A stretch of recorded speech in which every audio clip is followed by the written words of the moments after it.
hell of a fight.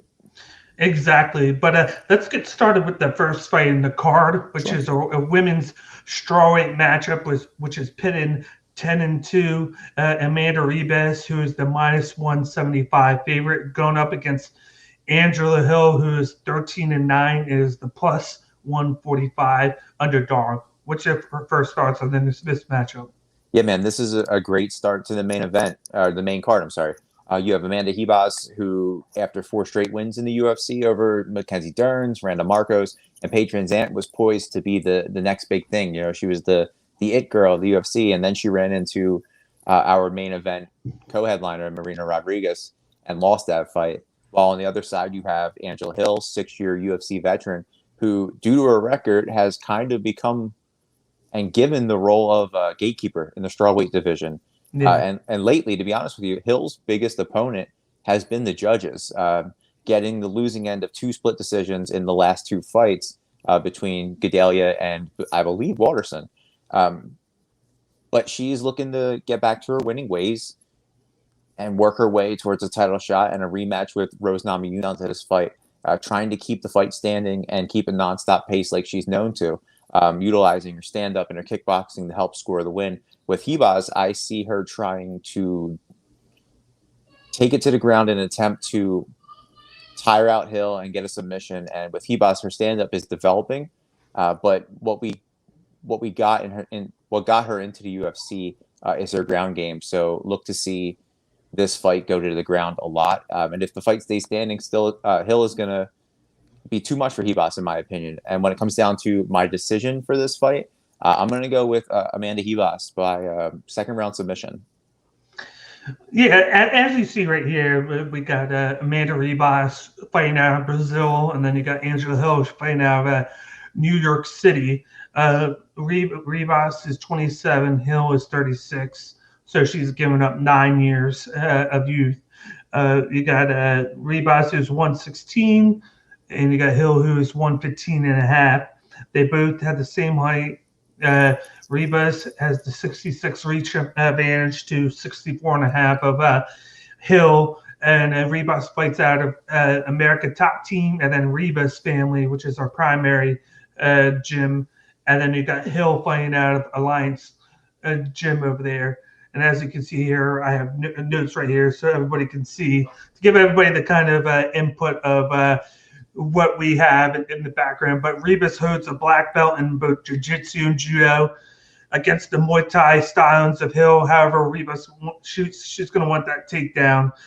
Hill, she's going to take down, but she gets over eager, and I think their grappling style of Ribas is going to be her advantage in this matchup, whereas Hill is going to want to do a lot of work on her feet. Like, it's beneficial that Hill mixes a lot of kicks and knees into her combinations, as either can be used to initiate takedowns if time carefully.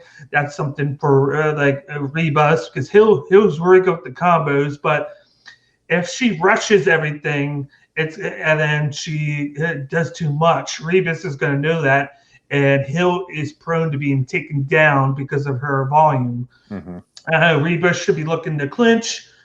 Hill loves the clinch and is skilled there, but she can over eager with it, and then she likes to pursue knees and elbows. Yeah, she likes to do a lot of mixture, just a lot of this and a lot of that. And against Ribas, she's got to stay standing. She wants to get into kind of like a range, pick a range and stay there.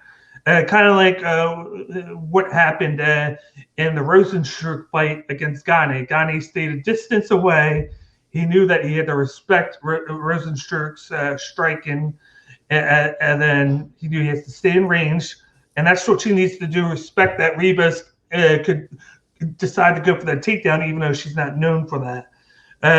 She's going to want to keep moving. Ribas is a little bit slower than Hill. Hill can keep it moving good, but Hill's kickboxing, like I said, will be perfect for the distance fighting in this matchup.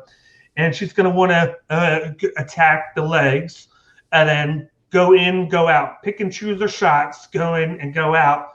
And I feel like, though, in this matchup, though, she's going to get, like I said, too over eager, and she's going to commit to too much stuff in a too short amount of time instead of thinking about what she needs to do ahead of time. She's going to kind of go on the fly with it, and I think Ribas is going to come in with the game plan, knowing that Hill's going to try and stand the fight up, and she's going to pick and choose, and she's going to go for a takedown and try and grapple. And I'm going to say that she's going to win by second round submission. I feel like she's going to get her slipping, going for a knee. She's going to catch her. She's going to get her down, and she's going to win by second round rear naked choke. Okay.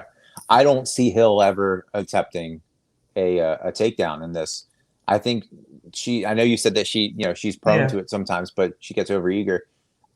I think that the game plan for a striker against Ribas is laid out with the last fight between her and Mariana Rodriguez. When Ribas was moving forward, Rodriguez moved right forward, kept the pace, caught her, and then, put her out. That's the same type of style that we see with Angela Hill. She's a stand-up fighter, an entertaining fighter, despite, her record. Like I said, the judges have kind of been cruel to her, but she likes to go to decisions, and she likes to use her range and use her point fighting to get her to those decisions. But with Ribas, I feel like she has to stop her. You know what I mean? I don't think that this is going to go to distance, like you said. The only problem with the Rodriguez fight is Marina Rodriguez has power in her strikes. Oh yeah, she's a killer. Yeah, she's a killer. Whereas Hill, she doesn't have that much power to her. She has a lot of volume. She can do an output of a lot of striking and then kicks. It's just that it's not going to be a lot of power to them, so they're not going to be as effective as power shot of Marina Rodriguez, which is the case that what happened to Ribas. She was able to get her with a couple shots because Ribas was winning that fight, and then she caught her with a good strike in the second round, and then which struck Ribas and then kind of paralyzed her for a second. It was game over. It was game over from there because she was slipping the rest of the way. Ribas could probably get hit by Hill and then keep going because of her power's not as much. I feel like the victory for Hill is her legs. Yeah, for sure. Using her leg kicks because they can immobilize Ribas here and there by just like effectively kicking her in the legs and doing good, kind of like what Masvidal did with Usman until he abandoned that. Yeah.